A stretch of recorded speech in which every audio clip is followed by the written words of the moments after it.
Welcome to the Double Dribble podcast with Dubin and Dakhil. That's Jared Dubin, author of Last Night in Basketball. I'm Mo Dakhil, former NBA video coordinator.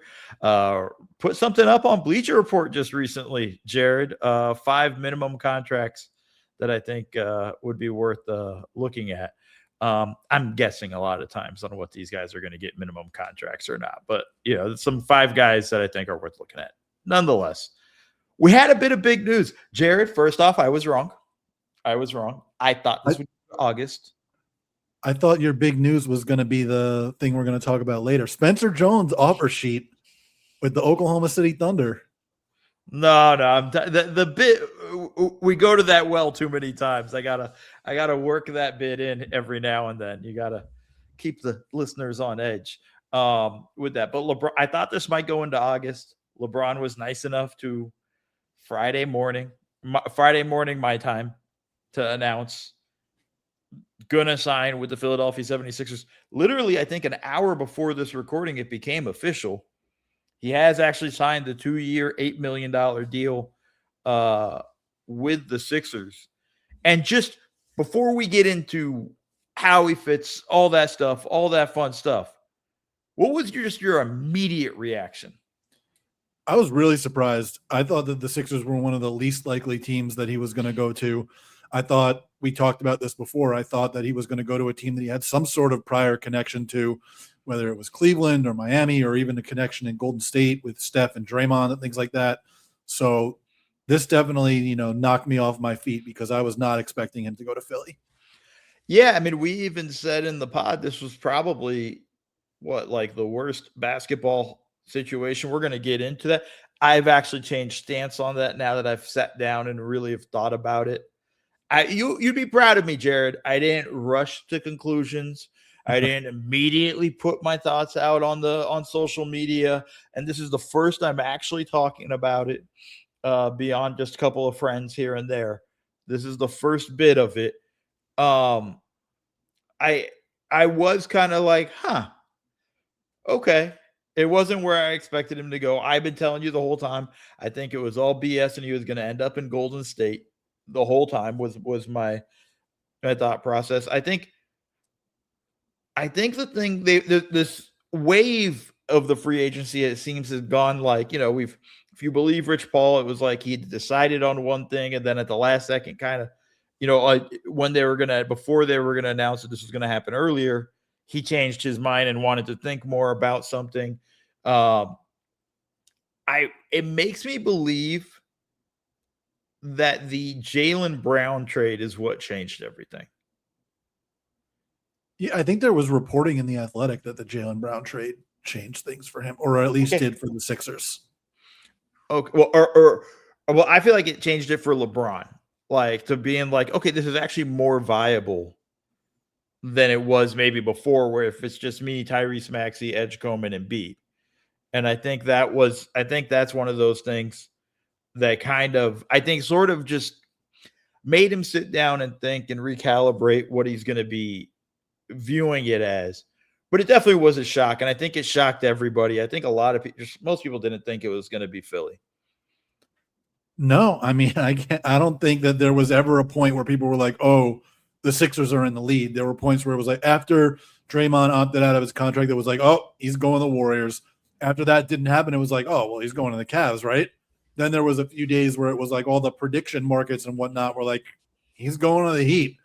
Then there was that thing last week where you told me about where the social media person put up a live stream event for the 27th, which is tomorrow, of a LeBron introductory press conference, which was apparently the worst mistake in the history of the world.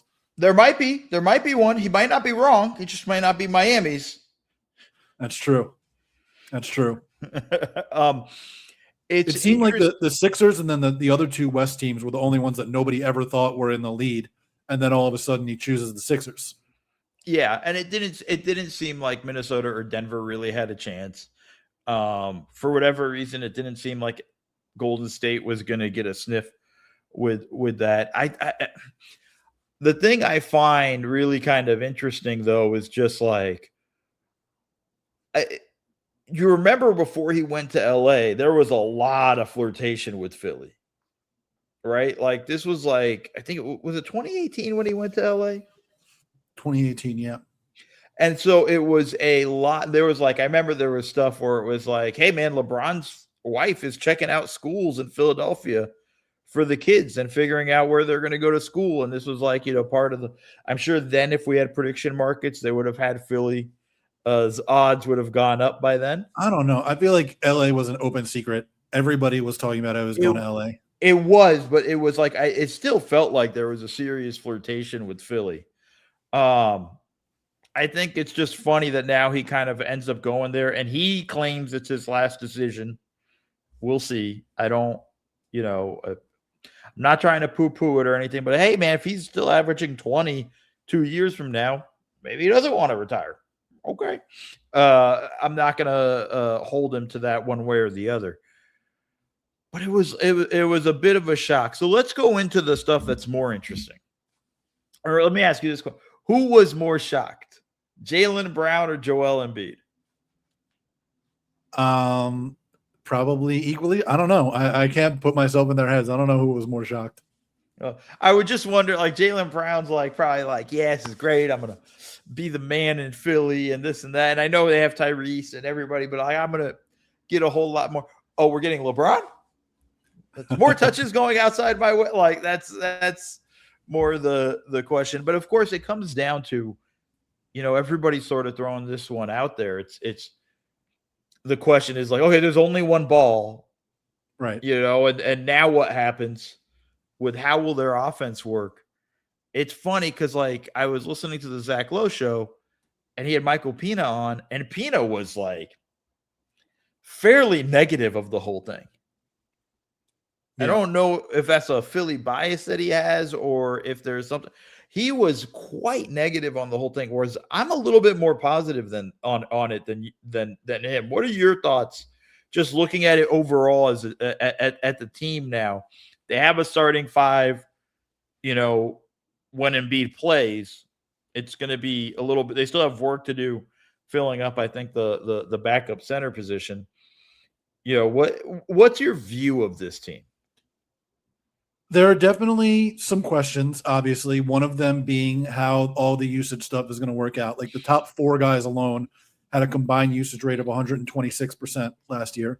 That obviously does not work, and it doesn't account for VJ Edgecombe, who it's very easy to imagine him getting lost in the shuffle.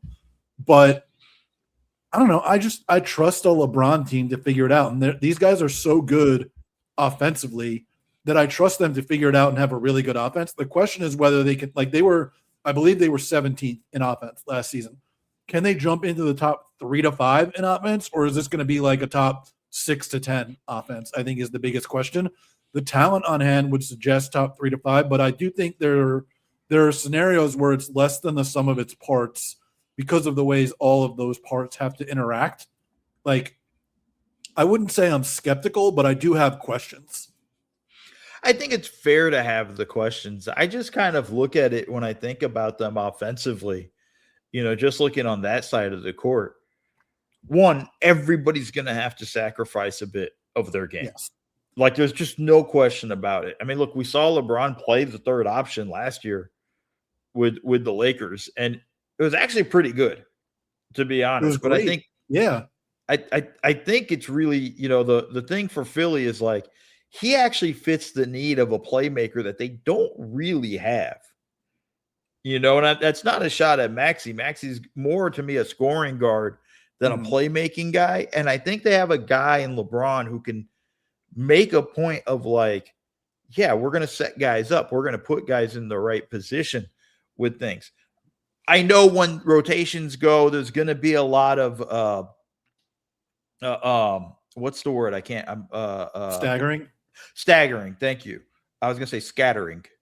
A staggering of lineups. When this guy goes to the bench, like this is going to be their pairing, and this is their pairing over here. Like what's how do you guys kind of sort through it and stuff? And obviously, for me, when you have the 5 on the floor, though, I think your offense can be so multifaceted, multi-layered in ways I don't think we're really kind of ready for. It's just a matter of how much are the guys those 5 guys willing to kind of sacrifice a little bit and be willing to say, okay, cool, I don't need the ball in my hands every possession.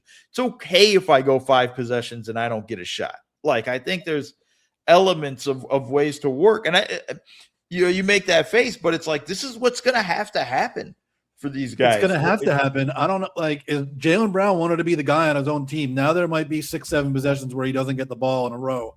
How thrilled is he going to be about that? And I think it's not just a challenge for the guys on the court, who are obviously all going to have to sacrifice in different ways. And we'll see how that all works out. Like, it's a lot of sacrifice for all 5 guys on the court. And I think especially for Edgecombe, who's like not going to touch the ball and is going to be turned into like a glorified spot up shooter, which kind of sucks. But like, Jaylen Brown was 2nd in the league in usage rate last year. Like, that is coming way, way, way down. Maxey was almost a 30% usage guy last year. Embiid has been a 30+% usage guy for his entire career.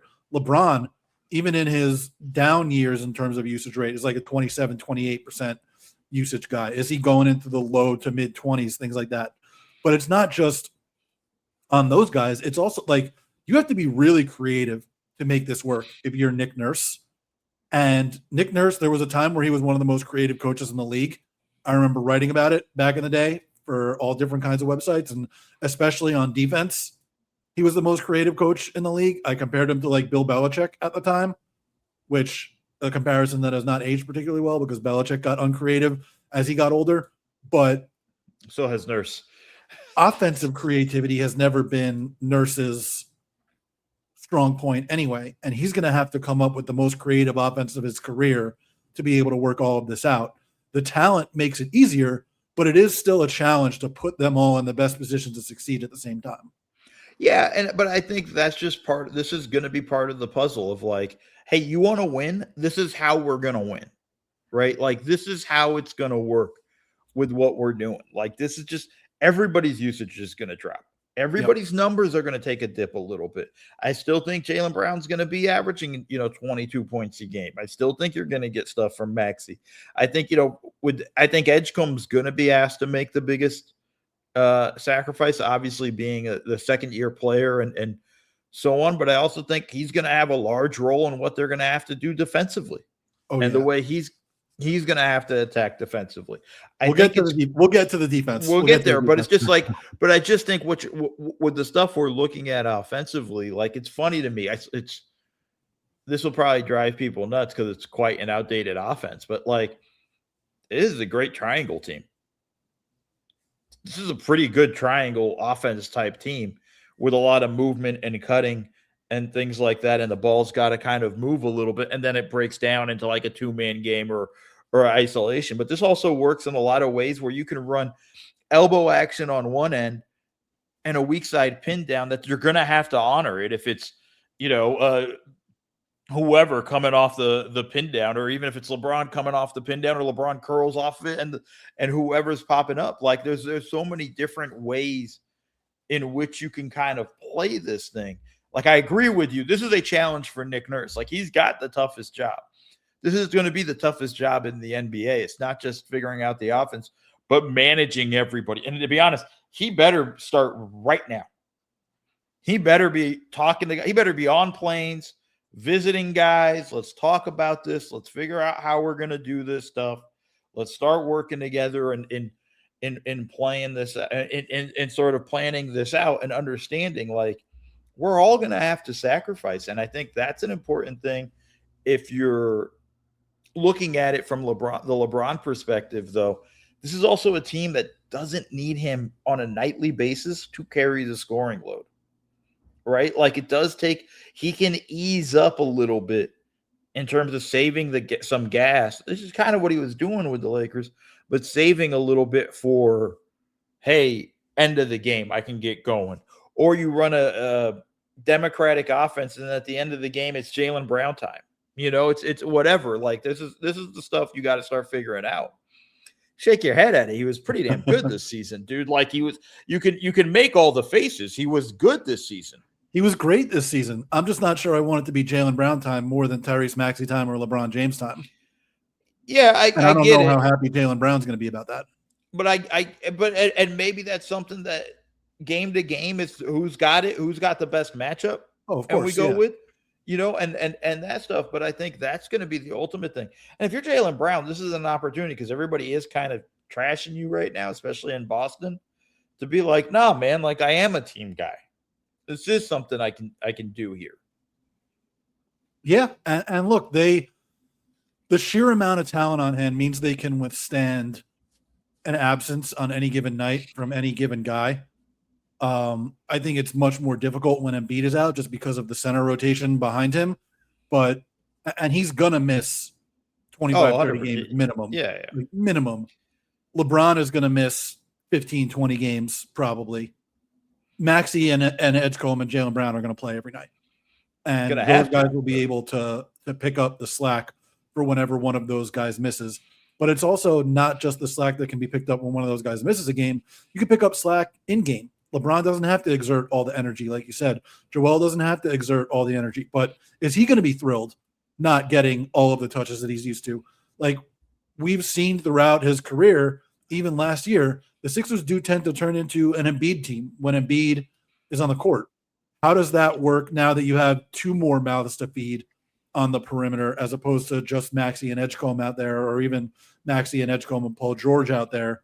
Like, and if Embiid is not a big time post up hub for this team, if he's not like dominating from the nail and getting to the free throw line over and over again, what purpose does he serve on this team?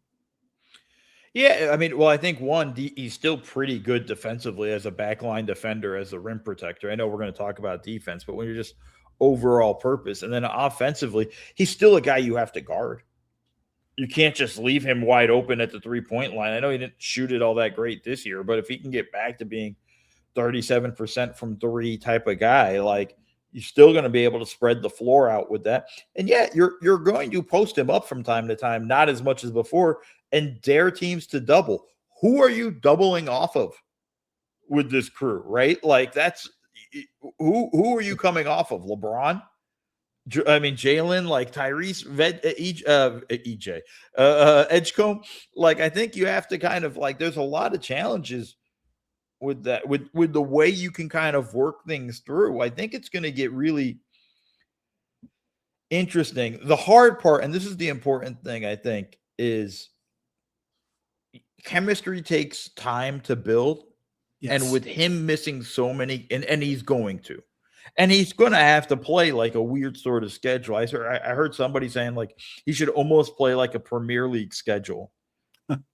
Then everybody, and everybody else play a regular schedule. But it's like it's hard to kind of get used to that understanding. When we said originally we thought this was going to be a tough basketball fit was because you have to incorporate Jaylen Brown already.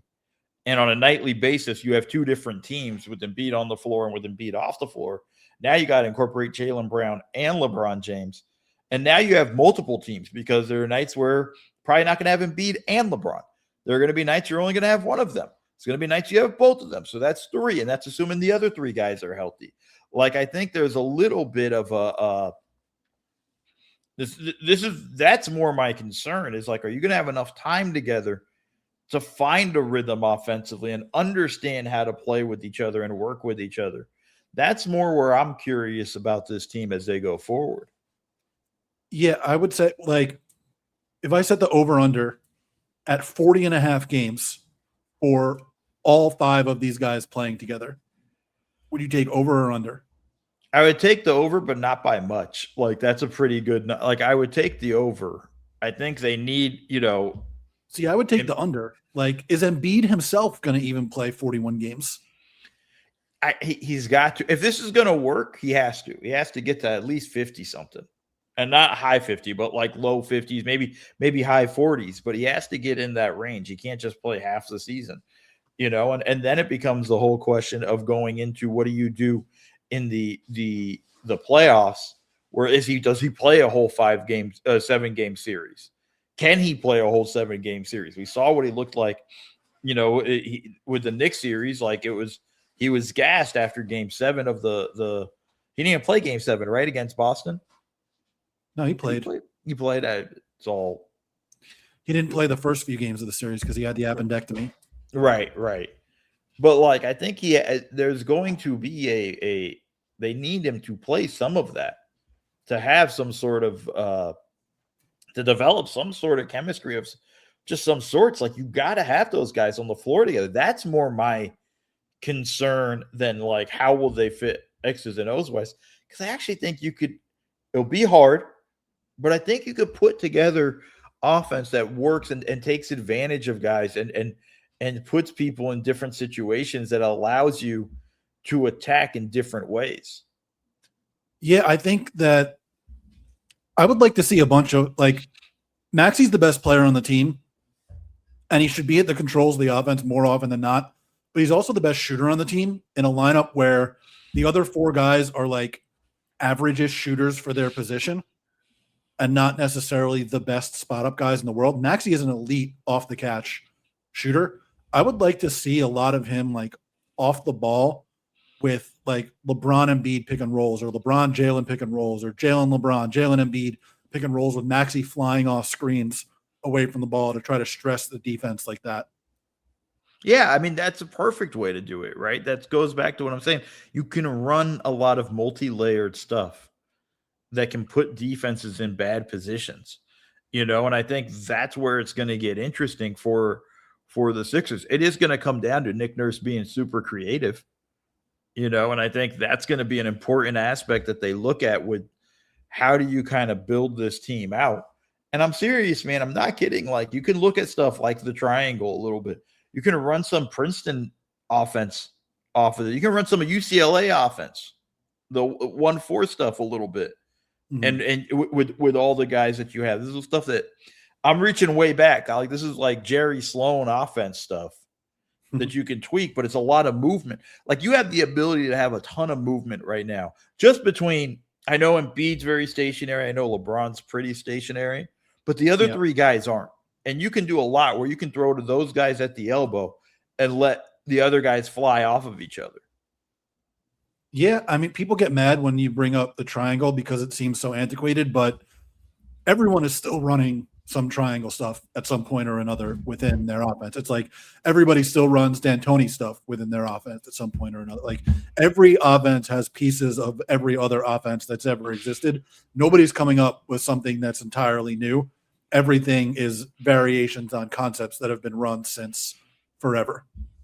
Yeah, and I think there's just so many different things you can kind of do. It's just the also the willingness of the guys doing it, right? Yeah. The guys being willing to run this stuff. And again, if they're going to reach the levels that they want to reach, and for them, we're going for a championship. This is their mark, whether they get there or not, or whether you believe they are or not, it's a different story, but this is what they're going for. It's going to require all of these guys to sacrifice. I remember a coach once told me, everybody wants to win, but they all want to win on their own terms. The real question is, what are you willing to give up to win? And I think that's the most important thing that you have to look at for these guys. Are they willing to give up touches for each other and get the ball moving and flying? That's really what I'm going to be fascinated about and looking forward to watching with this team. Yeah. Where would you say, like, what is your most likely, like, are you thinking top 3 to 5 offense or top like 6 to 10 offense? I'm going to be conservative and say 6 to 10, only because like we just talked about, like we don't know how many games we're going to get from Embiid. We don't know how many games we're going to get from LeBron. There's an element of like, when they don't have those two guys on the floor, they're very thin. I know Simon's off the bench. Their front court's pretty rough. Congratulations. Sounds like they're going to get KCP off the buyout market there after he gets bought out in Memphis. But like, okay, he's been on a downward trajectory the past few seasons. Maybe his shooting bounces back playing with LeBron again. Like those guys, like when he played with LeBron, his shooting was great. When he played with Jokic, his shooting was great. When he didn't play with those guys, it was not as great. Right. Yeah. I mean, it's true. Might get a bounce back from that. But like, I think those are the still it's pretty thin with that. What do you think? Where do you think they end up in the offensive? We think it's a top 10 though, right? Yeah. I think like the floor is so high that I think the top 10 is pretty much a guarantee as long as these guys stay healthy for the most part. but I think I'm more in the 6 to 10 range than the 3 to 5 range too, just because it's going to take time. Like, I don't think this is a situation where they're going to take the league by storm right away and just come out and dominate everybody. They're going to have to figure out how things work throughout the course of the season.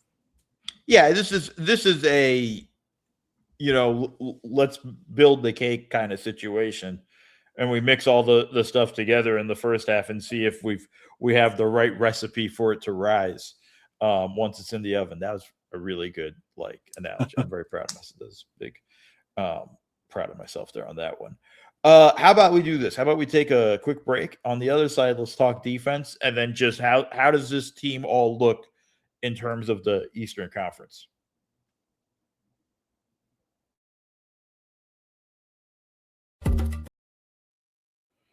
And we are back, folks. Again, thank you for listening to us. And remember, we're on the RealGM Network. Also, if you wanted to, you could watch us on YouTube and go, damn, Mo desperately needs a haircut. It's pretty bad. It's getting a little nasty with what I got going. Jared has the hat, so that means he did not shave his head. That's true. And I got to trim my beard soon too. Yeah, so you could be seeing us on YouTube TV and be making those comments. But if you're not watching us on YouTube TV, you cannot. Jared, how do you view this team defensively? I have some pretty significant concerns defensively, to be honest. Go. What's that? Go. What are your concerns? What are the first two are transition, especially, and defensive rebounding, I think, are going to be issues for them. Like, you got two guys that either can't or don't get back on defense in Embiid and LeBron. And all of a sudden you're talking about the three guys that have to defend in the backcourt by themselves. Two of them are small and very slight, and one of them, Jaylen Brown, is going to have like a major heavy lift to perform in transition defense. Like, I am very worried about offense transition. They're going to kill teams. They're going to fly out on the break. We didn't even talk about that.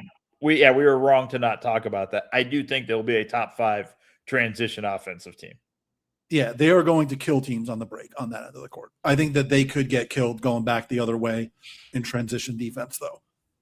It's not a high-level defensive rebounding team. Like, Embiid is not an elite defensive rebounder anymore. He's a good one, but he's not an elite one. Everybody else, like an average-ish positional rebounder, like LeBron and Jaylen are like average-ish positional rebound. Like, LeBron's a very good rebounder, but for a 4, he's like an average rebounder. Jaylen Brown, average rebounder for a 3. Maxey and Edgecombe, not great rebounders. Like, I think that they could get hit on the defensive glass a little bit. And then I am very worried about Embiid in pick and roll defense, because I think he's still good. Like, when you get him at the rim, he can defend at the rim. If you get him in space, like, he was a traffic cone in that Knicks series. It was a disaster. They put him through the blender every trip down the court, and that's what the Knicks were doing to score every single time. Granted, most teams are not the Knicks. But if you draw Embiid into space, especially if you run a pick and roll with Maxey's guy, like, that's going to be really difficult for these guys, especially because Jaylen Brown's strength on defense is on the ball, not off the ball. You turn him into a helper, he's not quite as effective.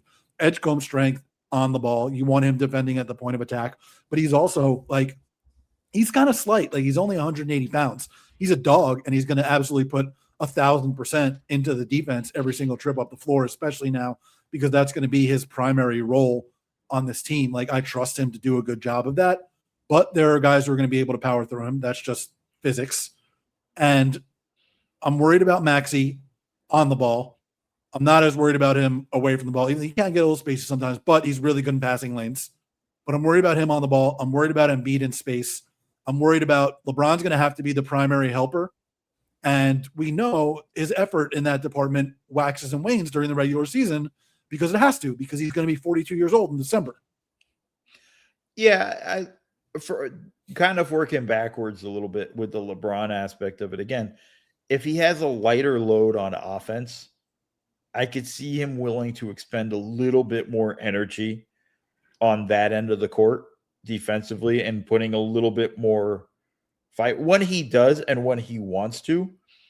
He's still good on that end. Not elite, but good, right? Like, it's not, and that's fair at 42, being a good defender at 42.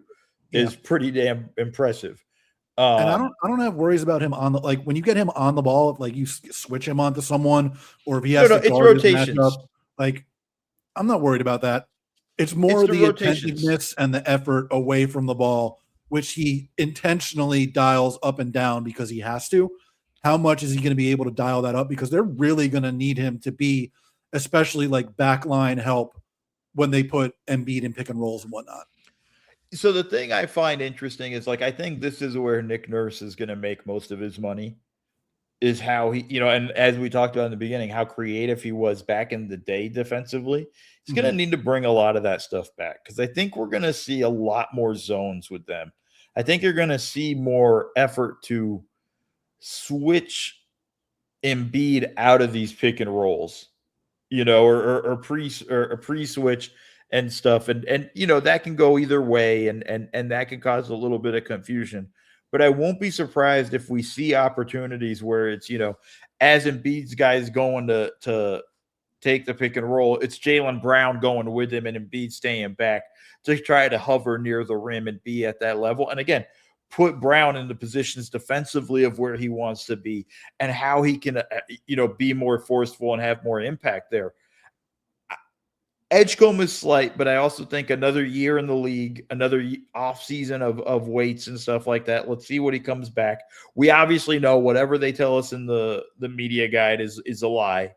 So when he comes back at 200 pounds, it's really probably at like 190 something, and not in the high end. But like, I think his ability defensively, like, I kind of look at it going like, cool, he's my point of attack defender.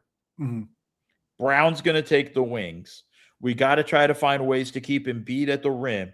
And if we can just get Maxey and LeBron just be in the right positions an X amount of number of times. I don't know what the percentage would have to be, but like, if we can get them in those positions to help and rotate and be in the right spot at the right time, just throwing out a number, like 75% of the time, we're going to be in good shape defensively.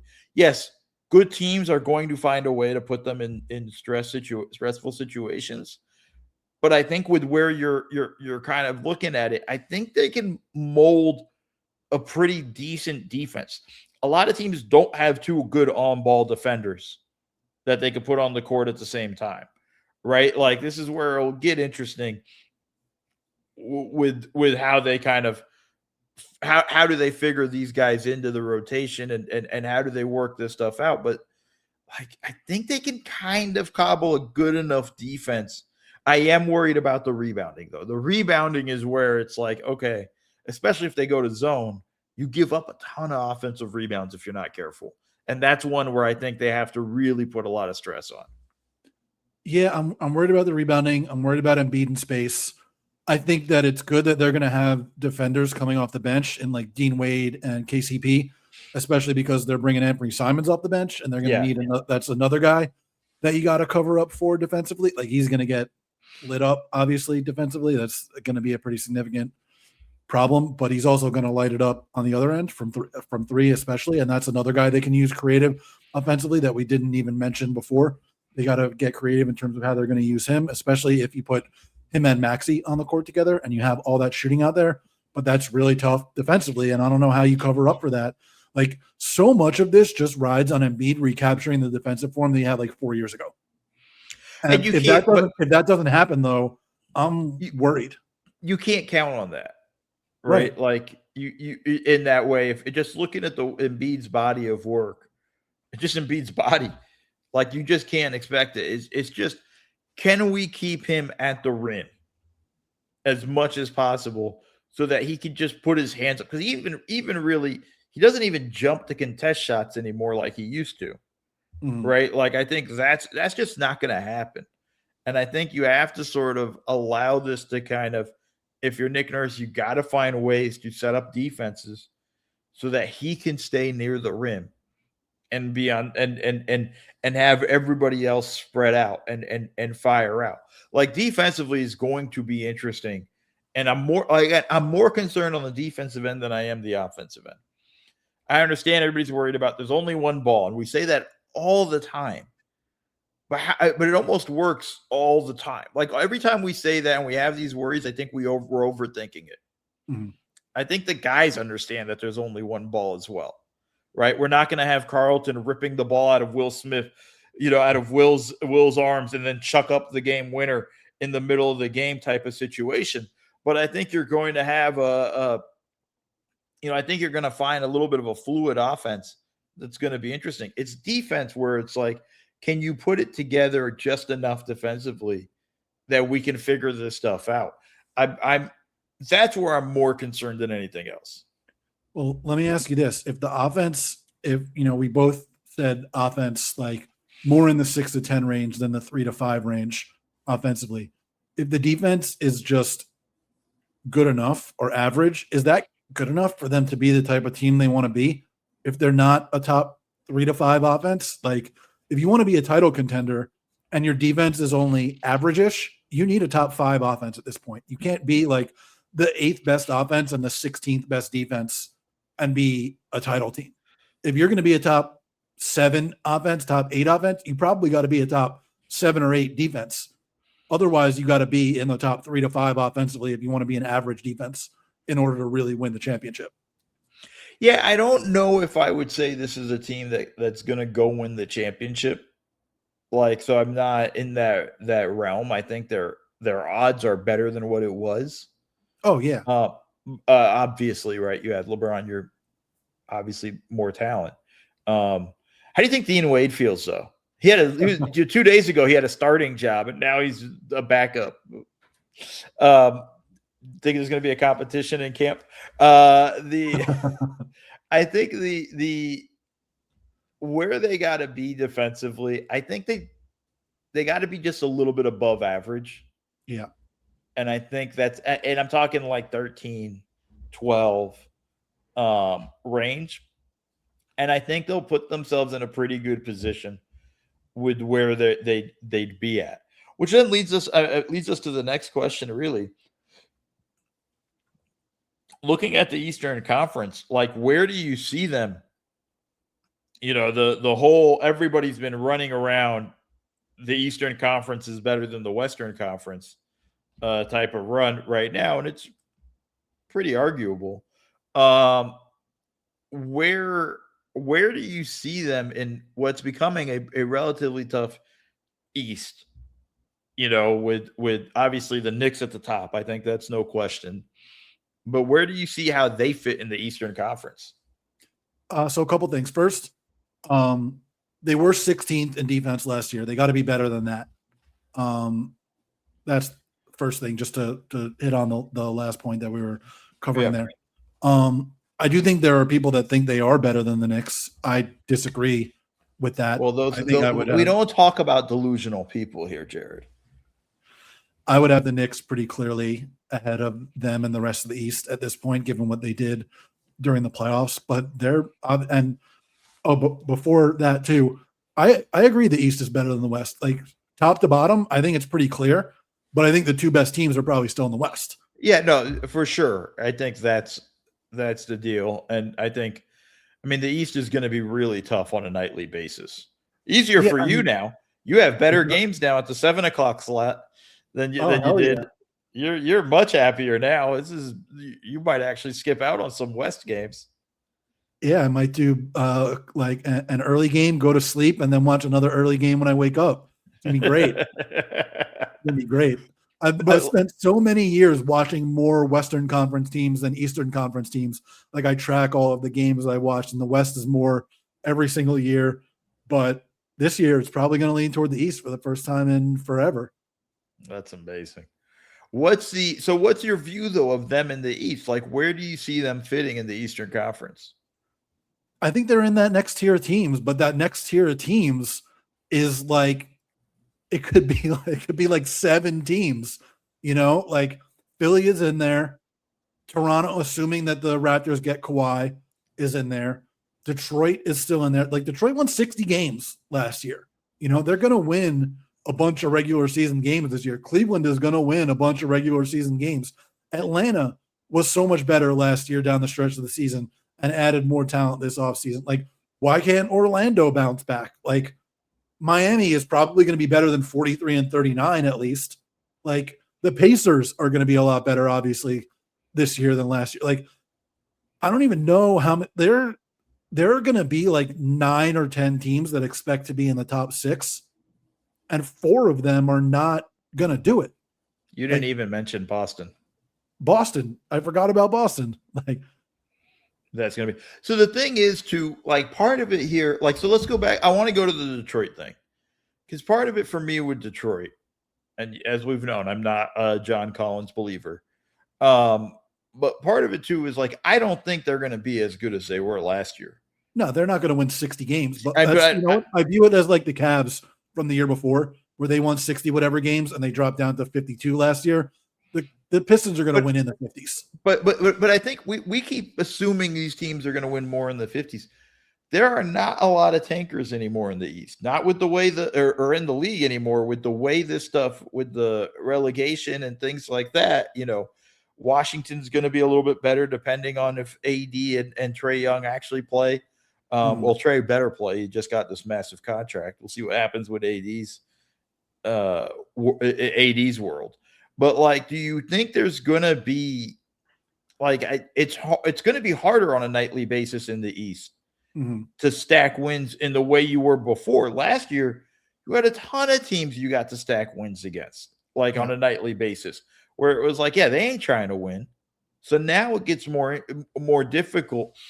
I think Knicks tier of their own.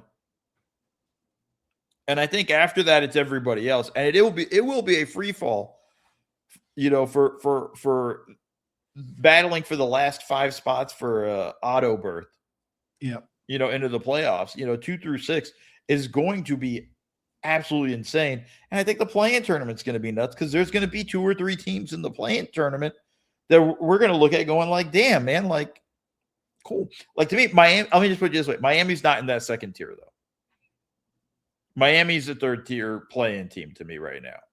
The way that roster is setting up, I don't see how that team's going to be really anything more than a play-in tournament team unless there's major trades coming or whatnot.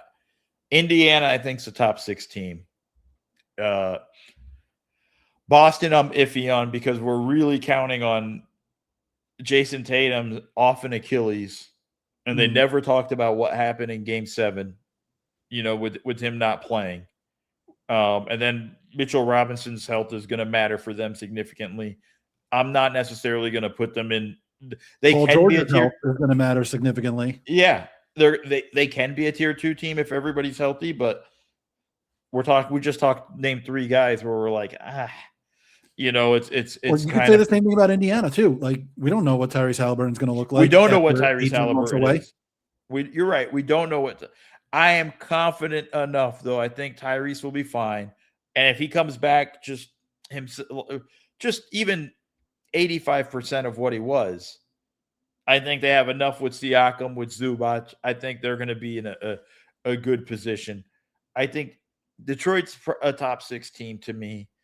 The problem is there are 8 or 9 top 6 teams, and you can't. That's the problem. And I think this is where we're going to have the challenge. So the East is going to be a lot more fun. This was a great signing, just in the sense of like great sort of fun now for what we have in the Eastern Conference. At least for me, the 4:00 games now matter so much more than they did before. Like now, I have to make sure I'm home by 3:30 so I can lock in for some of those 4:00 games. I'm not sure. Like, Cleveland's a weird team to me. I don't know what they are. Running it back, but without Dean Wade. The hole that Dean Wade left. I just don't know. They signed Mario Hezonja today. Yeah. Okay. Welcome back. But like, let's see what you got. The East is going to be insane. I think people are being too pessimistic a little bit on the Sixers. And I think I feel like people are being like incredibly optimistic. I've seen more like the Sixers are the best team in the East than I've not seen. Where are you seeing that? I mean, we're just on the bad website.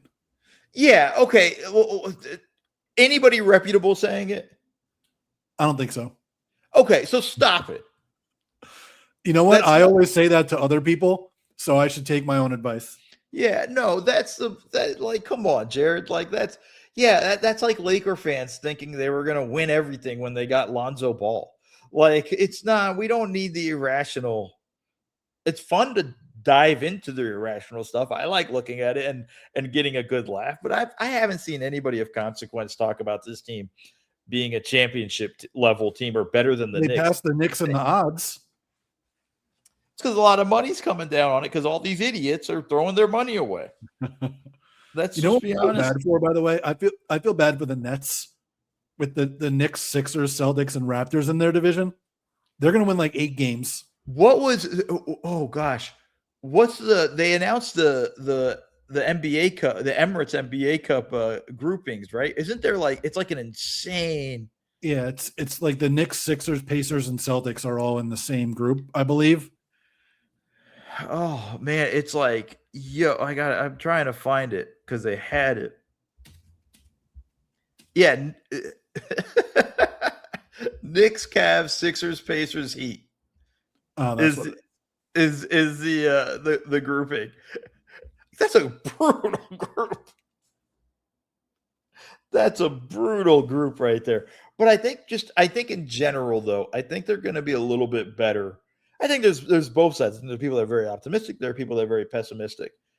I think the reasons for pessimism is the defense and having questions with it. And I've seen more questions about the offense than I have about the defense, which is weird. Yeah. I think the offense is going to work itself out. Yeah. I think the defense is really where they got to figure out what they're going to be. Like your point about transition defense, is going to be really fascinating. The only good news for them is Embiid probably won't have to run up the court so much because they're going to be so fast themselves. He ain't going across half court. I think that'll get where we're really interesting. Oh, we're going to get a little Brody. We're not interested. Oh, there he is. Hey, buddy.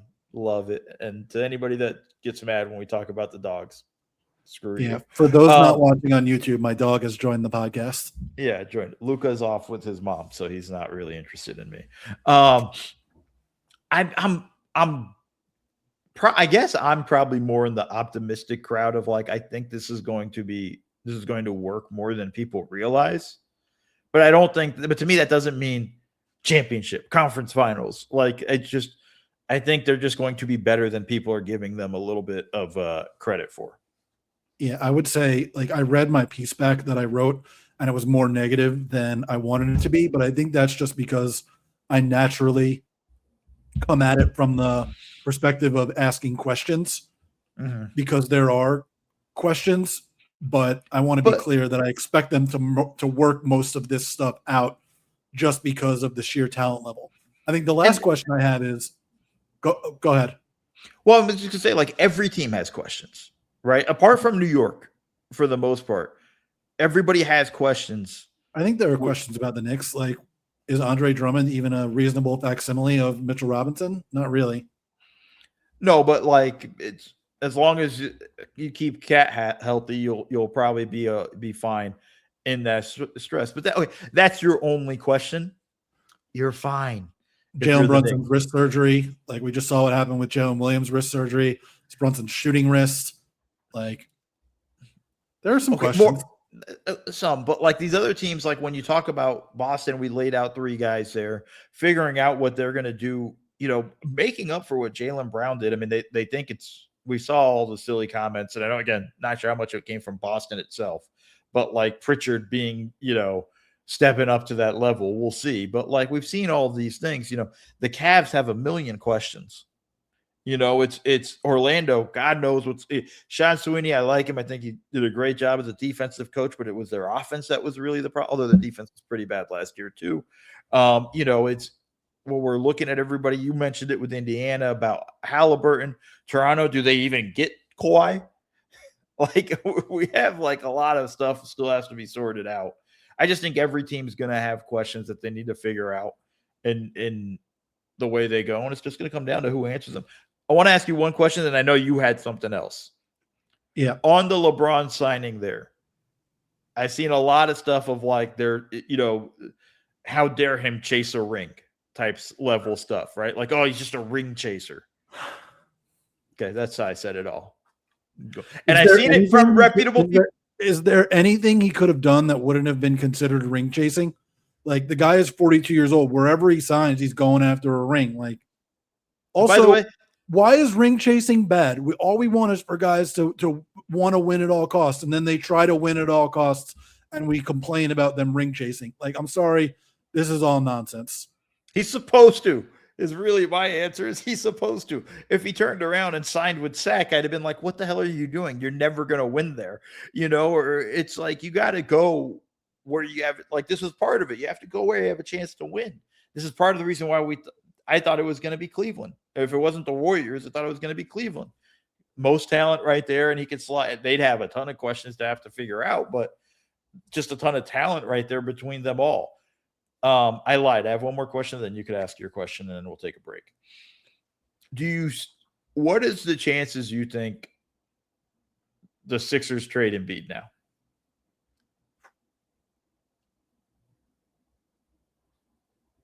I don't know, like 25%. I think it's lower. I just don't think I don't think there's going to be a market, and I just think it's going to be difficult. I've seen some people talking about trade for AD. I just don't see that happening, especially if AD is going to ask for that max extension with, how little he actually plays too. Yeah. All right, let's take our quick break, and then we'll come back. I'll ask you my question. Okay.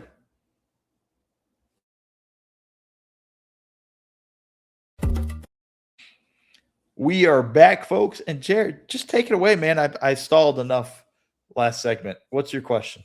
Yeah.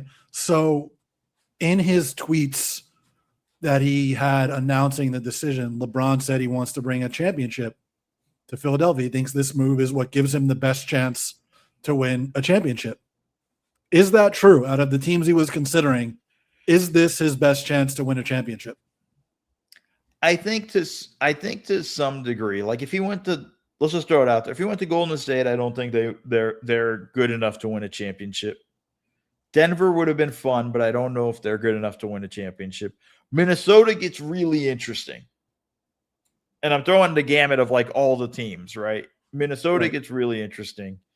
Miami is not a championship team, even with him. They just don't have enough shooting. And okay, maybe they'd have gotten KCP, but still, it's not enough.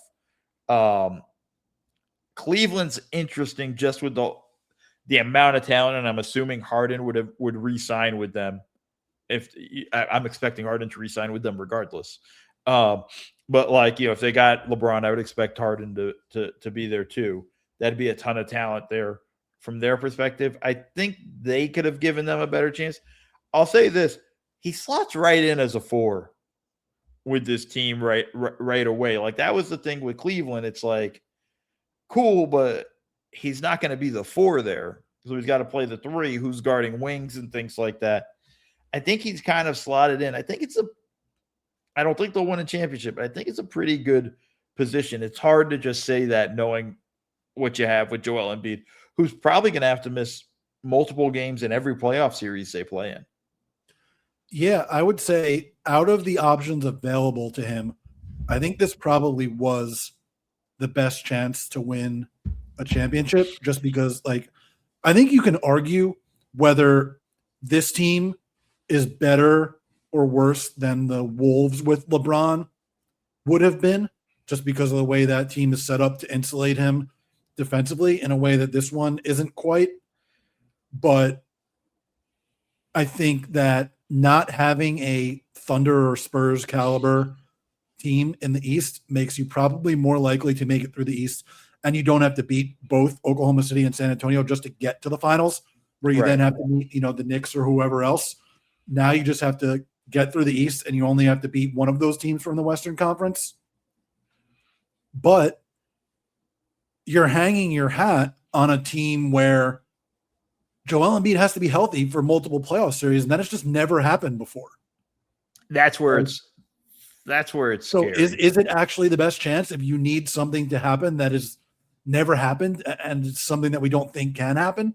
Like, it's a really tough question, because I think, like, the ceiling here, I think, is the highest. If everybody's healthy, they can win the title. I think. The idea that they're all going to be healthy, that Embiid in particular is going to be healthy, not just during the regular season, but for 4 rounds of a playoff run, just does not pass the smell test to me on any level whatsoever. So I feel like they can't do it. No, I think that's part of it, with what they had to kind of they have to sort of figure out. I think that's part of the equation, right? Like I said, like I could see just Embiid if they play a 7-game series, I could see him just playing 3 games in that series. But then are they going to win that series? Like you're going to win 4 games? I mean, or just Ariel 4, like and a Dembona? Well, I think they got to find another big somehow. I think at some point they'll have to figure out how or what they have to give up to do it. But I think they'll have to fortify the big stuff. First off, you know how I feel about Bona, right? Went to a stupid college. It's and I'm kidding. Bona's fine as a backup, but and same for Huck Porty. But on the nights where Embiid's got to sit, or Embiid can only play 25, 26 minutes a game. The other thing too that we didn't really talk about is there's going to be some LeBron at the 5 minutes. Yeah. That's going to just happen.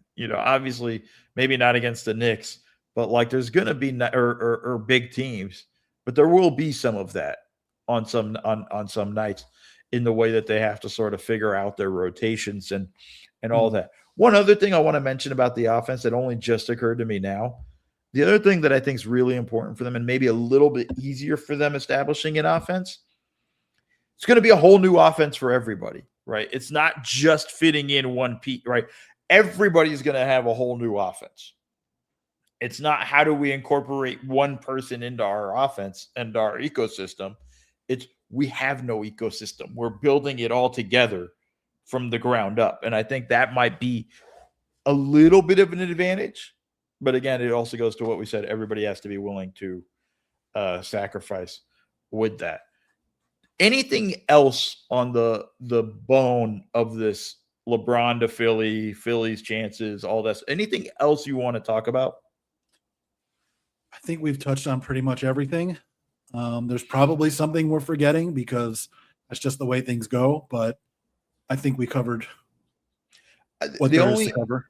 I guess the one other thing, and we touched on it a little bit, the Nick Nurse aspect of it is going to be interesting. This is going to be a very tough job.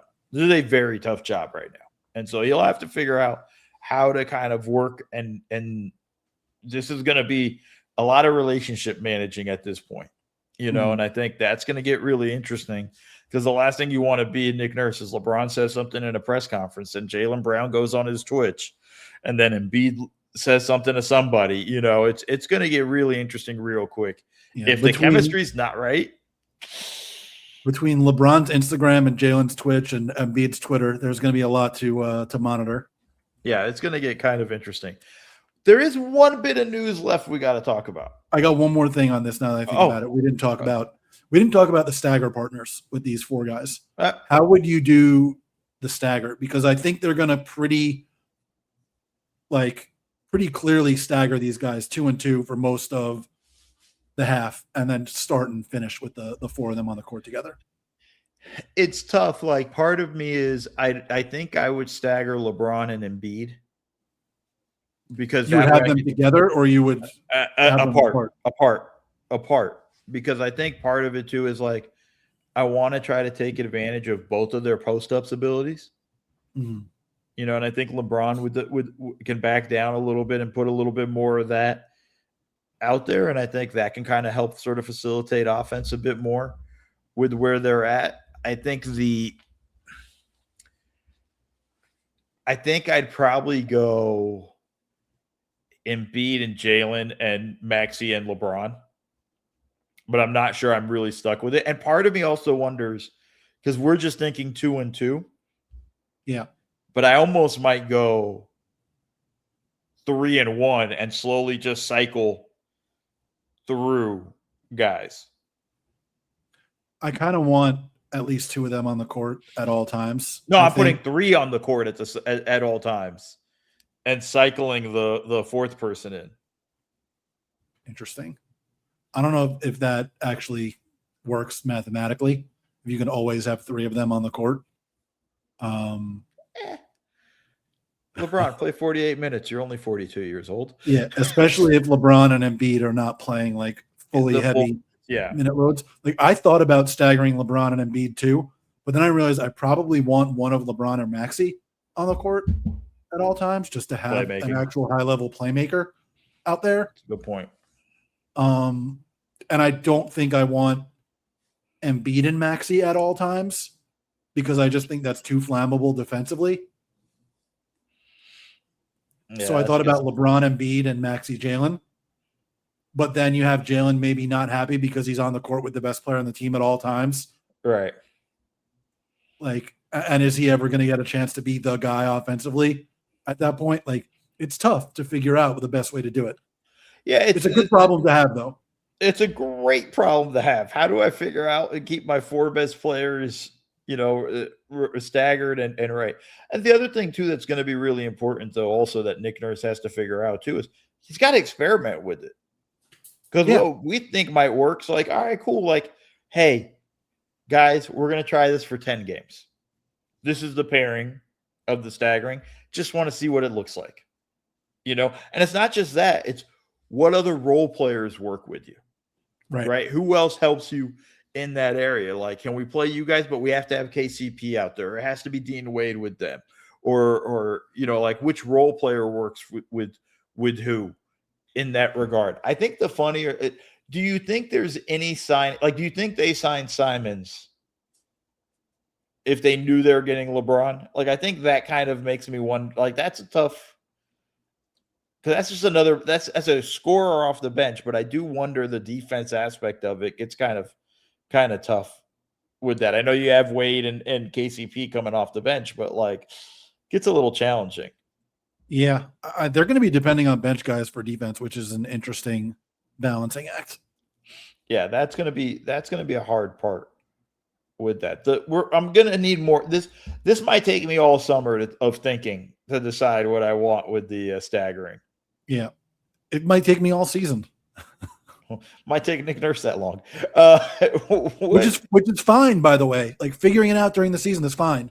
As long as you get it figured out by the playoffs, as long as whatever April 17th or whenever the playoffs begin next season.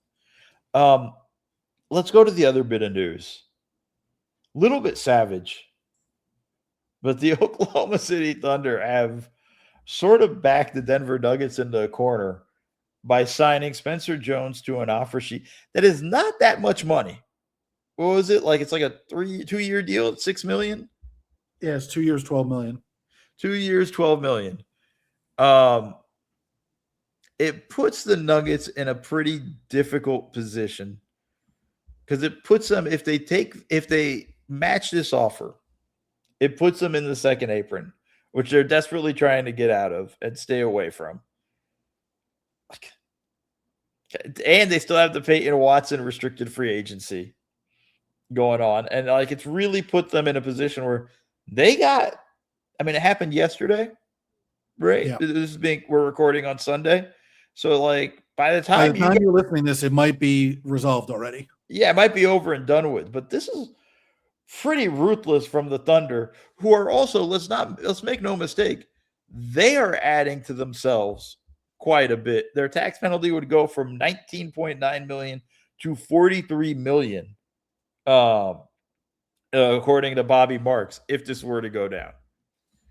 Yeah, I mean, it would go up even more astronomically for the Nuggets. Like, I think their tax bill would go up by like $40-something million just by matching this contract, which is crazy. And it's like a lot of people are going to frame that as like, oh, is it worth $40 million for Spencer Jones? That's not the question. The question is it worth $40 million to have a better roster? And the Cronkies have more than enough money to do it. So the Bobby Marks has it with the Nuggets would go from $36.4 million in current tax penalties to, if they match this offer, $68.6 million. So about $32 million. That's pretty rough, man. And that's without figuring out what you're going to do with Peyton Watson. That's a savage move from. And you know what? It's a move that makes sense for them. We talked last week about how they don't have a lot of combo defense forwards. Yeah. They don't have a lot of. They need more wing defense. Jones has been a really his shot looks disgusting, but he's been a really good shooter throughout his career and going back to college. He's a guy that makes sense for them, and they were only able to do this, by the way, because of the Dort deal. Right. I mean, this is where it gets interesting for them. Like, it is a need for them. It's not like Presti just made this signing to be a dick. But I think it does really put Denver in not just the corner, but they have to make a decision very soon, very quickly on what they're going to be doing with these guys in an offseason where they've done pretty much nothing. And I think that's where I wonder. All they've done is hemorrhage guys from their bench and sign Marvin Bagley. Well, I always feel like Marvin Bagley is the missing piece for every team. Yeah, God, just tough stuff right there, and being in the front office there from for Denver. They're in a bad position, and you know what? This is what happens when you have cheap owners. Any more thoughts on this one, Jared? No, I mean, I'm very interested, obviously, to see whether the Nuggets match this. We might already know on that point by the time you're listening to this. I would just match it. You need him, especially given the state of the bench right now. He's a good shooter. He's a good defender. It's worth it. I would just match it, but he's a really good fit in Oklahoma City too. Yeah, and that's going to be interesting to see what they do, and then how this kind of impacts what they do with Peyton Watson going forward. Because if they lose him, they definitely can't lose Peyton Watson. They can't lose Peyton Watson either way. Either way, cannot afford that. They're really having it having a tough go this offseason. I think that's going to do it for us today. So thank you so much, folks, for listening to the Double Dribble podcast. See y'all.